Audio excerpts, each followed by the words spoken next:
Good afternoon students, आप हैं PSIR nation पर। अंजलि मेहरा दिस साइड, हमेशा की तरह। तो स्टूडेंट्स, पिछले लेक्चर में हम लोगों ने डिस्कस किया था कि किस तरीके से हमारा अमेरिका और USSR के बीच में क्या तनावपूर्ण स्थितियां थी, किस तरीके से हमारा जो अमेरिका है वो USSR के पतन के साथ एकल ध्रुवीयता की तरफ बढ़ चुका था, किस तरीके से वो अपना इस जंग को जीत चुका था। ठीक है, लेकिन स्टूडेंट्स वो कहते हैं ना कि अभी सिर्फ उन्होंने कदम रखा था, अभी उनको उनका वर्चस्व जमाना बाकी था।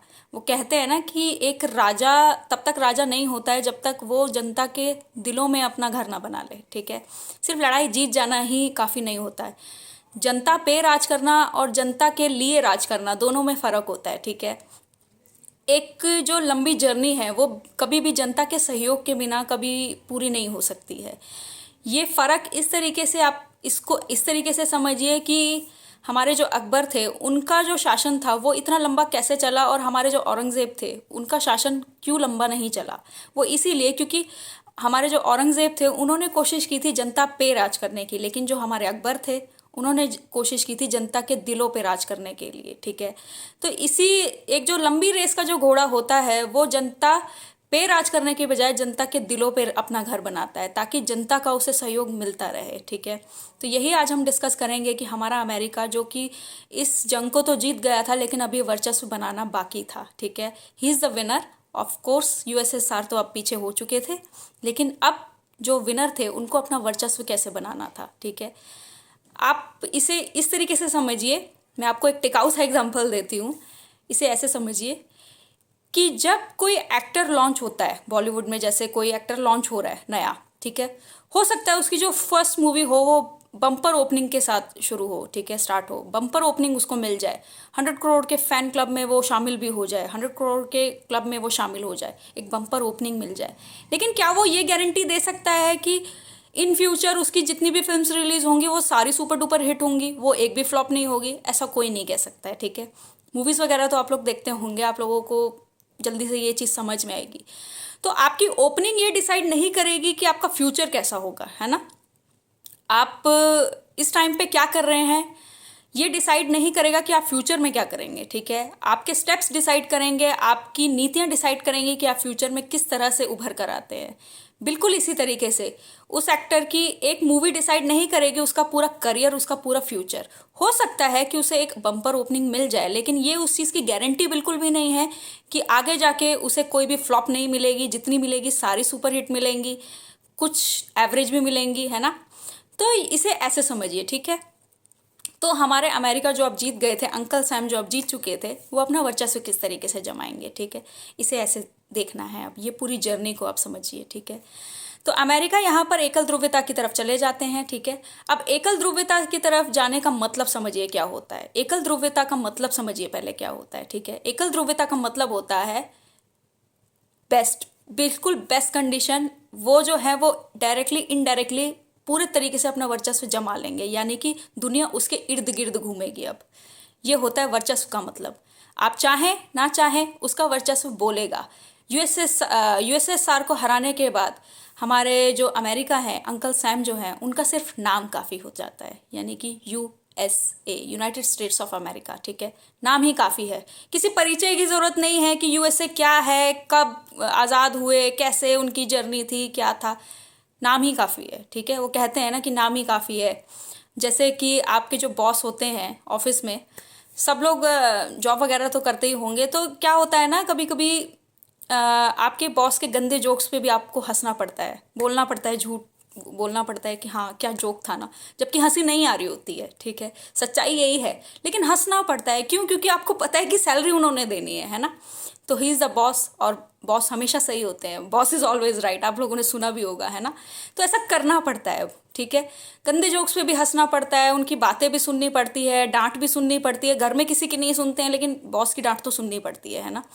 क्योंकि हमारी जो एक एम्प्लॉय की जो दुनिया होती है ना, वो बॉस के इर्द गिर्द घूम रही होती है, क्योंकि आप लोगों को पता है कि सैलरी उन्होंने देनी है ना। तो चुप करके सुनना भी पड़ता है, उनकी डांट भी सुननी पड़ती है, गंदे जोक्स पे हंसना भी पड़ता है ना।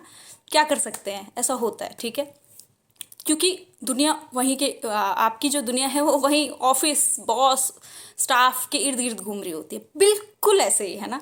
इस एग्जांपल को बिल्कुल यूएसएसआर वाली कंडीशन पर लेके जाइए, यूएसए की कंडीशन पर लेके जाइए कि यूएसए के इर्द गिर्द अब जो है वो पूरी दुनिया घूमना शुरू हो जाती है। ठीक है, बहुत सारे लोगों को ये लगता है कि एकल ध्रुवीयता की तरफ जाने से इतना वर्चस्व कैसे हो सकता है। वो बच्चा इसीलिए हो सकता है ना क्योंकि पूरी दुनिया उसके इर्द गिर्द घूम रही है। पूरे तरीके से उसने अपना वर्चस्व को इस तरीके से फैला दिया है आज की डेट में कि आप लोगों को खुद को भी नहीं पता है कि आज जो चीज़ें आप इस्तेमाल कर रहे हैं वो कहाँ की है, वो इंडिया की है या फिर वो यूएसए की है, आपको खुद को नहीं पता है।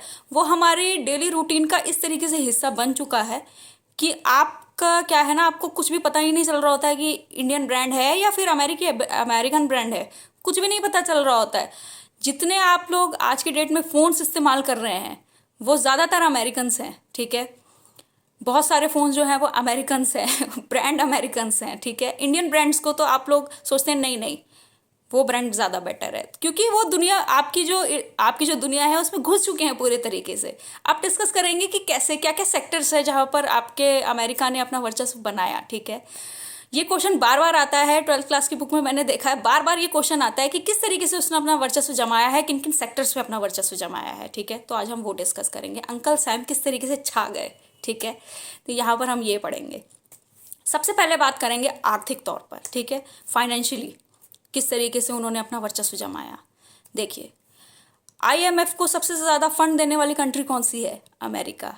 ठीक है, P5 की कंट्री कौन है? परमानेंट 5 जो है हमारे यूएनओ में, अमेरिका। ठीक है, तो देखिए जब आप फाइनेंशियली बहुत हद तक सपोर्ट करते हैं, ठीक है, तो डायरेक्टली इनडायरेक्टली आपका जो राज है वो उस संस्था पर हो जाता है।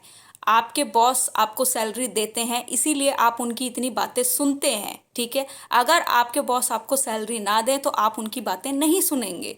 ठीक है, इस चीज़ को ऐसे समझिए। ठीक, आपके बॉस आपको सैलरी देंगे, आपकी सैलरी स्लिप पे साइन आपके बॉस के ही होने हैं, इसीलिए आप उनकी इतनी बातें सुनते भी हैं।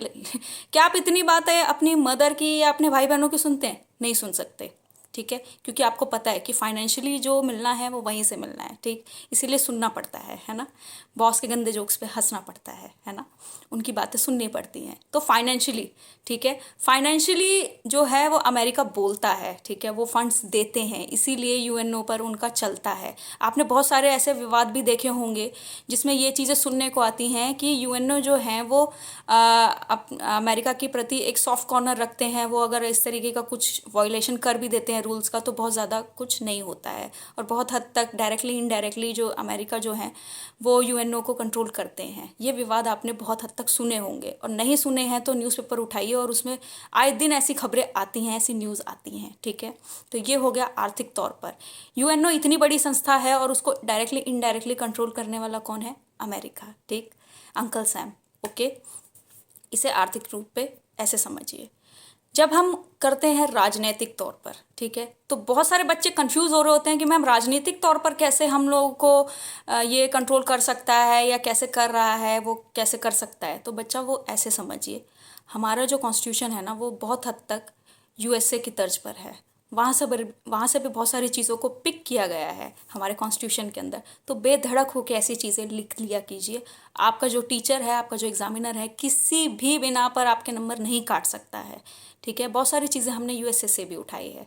ठीक है, बहुत हद तक डिप्लोमेसी को, आईआर को कंट्रोल कर रहा होता है अमेरिका, बहुत हद तक अपनी चलाते हैं अमेरिका। ठीक है, ये चीज़ें उसमें आ सकती हैं, ये चीज़ें लिखेंगे आप। ठीक है, डरना नहीं है, ये बहुत एक वैलिड सा पॉइंट है, ये आपको लिखना है। राजनीतिक तौर पर इसको आप ऐसे वो कर सकते हैं कि अमेरिका से बहुत सारी चीज़ें हमने अपने कॉन्स्टिट्यूशन में उठाई है, अमेरिका के कॉन्स्टिट्यूशन से उठाई है। पहला जो लिखित कॉन्स्टिट्यूशन था वो अमेरिका का था, हमारा सेकंड है, लेकिन हमने भी रिटर्न ही कॉन्स्टिट्यूशन उठाया है, हमने कोई अनरिटन नहीं उठाया है। हमारा कोई वर्बल कॉन्स्टिट्यूशन नहीं है, तो हमें क्या ज़रूरत थी एक रिटर्न कॉन्स्टिट्यूशन को लेके आने की? वो इसीलिए क्योंकि अमेरिका का था। सबसे पहला जो एग्जाम्पल जो सेट किया था वो अमेरिका ने किया था रिटर्न कॉन्स्टिट्यूशन का, इसीलिए हमने उनको वहाँ से अडॉप्ट किया और हमने भी रिटर्न कॉन्स्टिट्यूशन बनाया। ठीक है, तो इस पॉइंट को आप लोग लिखेंगे। ठीक है, ये एक बहुत वैलिड पॉइंट है, आपको मार्क्स मिल जाएंगे। ठीक है, आर्थिक तौर पर हो गया है, आपका राजनीतिक तौर पर हो गया है। अब आते हैं सांस्कृतिक तौर पर। देखिए, सांस्कृतिक तौर पर तो पूरे तरीके से अपना वर्चस्व जमा चुके हैं अमेरिका। अंकल सैम की कहते हैं ना, बिल्कुल कोई नाम ही काफ़ी है बस अब तो।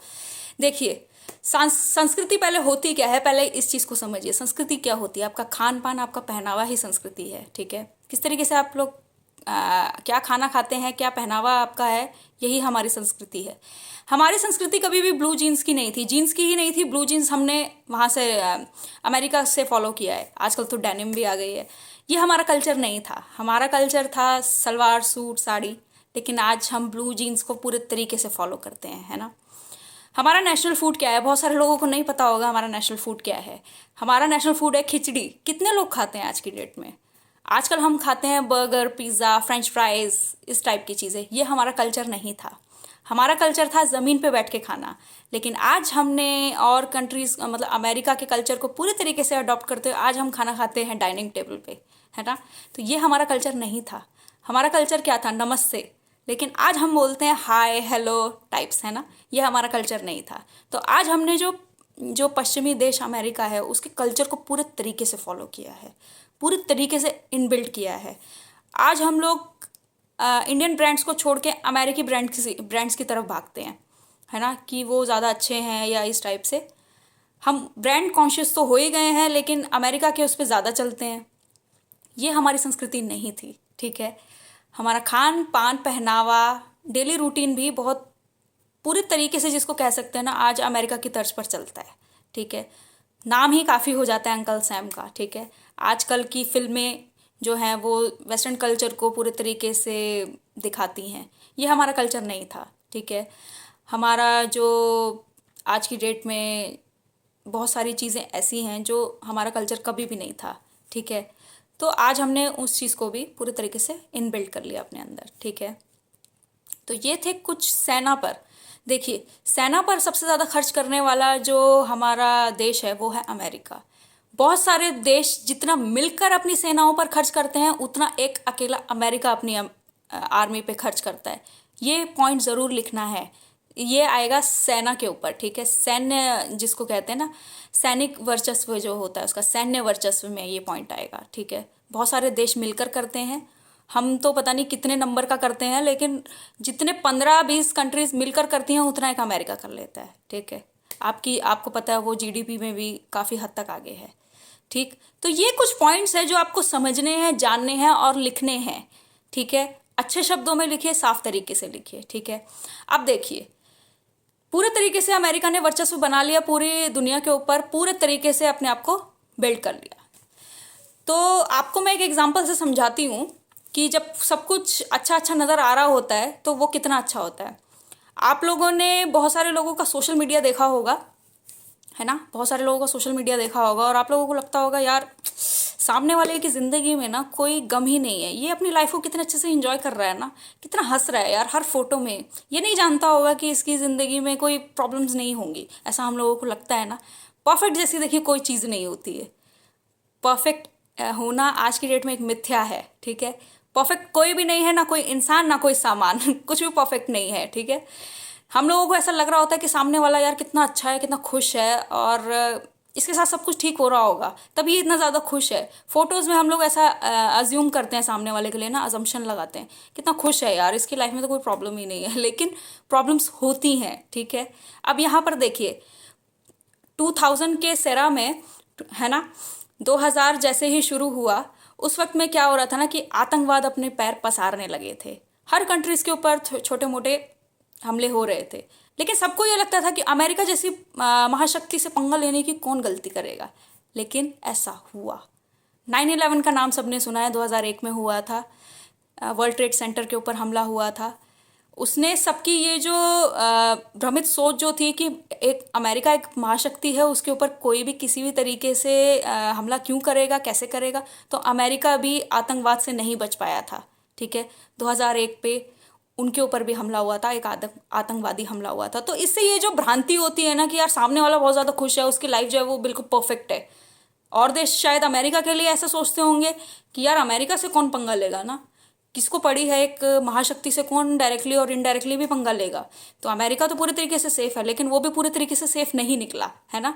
जैसा हम सोचते हैं कि नहीं यार सामने वाला बहुत अच्छा है, उसकी फोटोज देखो यार कितना खुश है, कितना हैप्पी सा लग रहा है, परेशानियों से इसका दूर दूर तक कोई लेना देना नहीं होगा। लेकिन नथिंग इज परफेक्ट है ना, कुछ भी परफेक्ट नहीं होता है। ये एग्जाम्पल्स मैं आप लोगों को इसलिए देती हूँ ताकि आप लोगों के दिमाग में ये बातें रुक जाएं, आपको कुछ भी ना समझ में आ रहा हो तो एटलीस्ट आपको ये एग्जाम्पल याद रह जाए। इस एग्जाम्पल को आप वहाँ कनेक्ट कीजिए और आपको आंसर मिल जाएगा, ठीक है। थोड़े नए तरीके से पढ़ाती हूँ मैं, मेरे एग्जाम्पल्स थोड़े से अलग होते हैं, वो रट्टू मार तोते वाले नहीं होते हैं जो हमारे टीचर्स ने हमें बताया मैं उसी को अगर आपको पास ऑन कर दूँ तो कैसे समझेंगे आप। उस टाइम में आजकल के टाइम में कुछ तो फ़र्क है ना, कुछ एग्जाम्पल्स ऐसे होने चाहिए जो फटाफट से दिमाग में रुक जाएं, ठीक।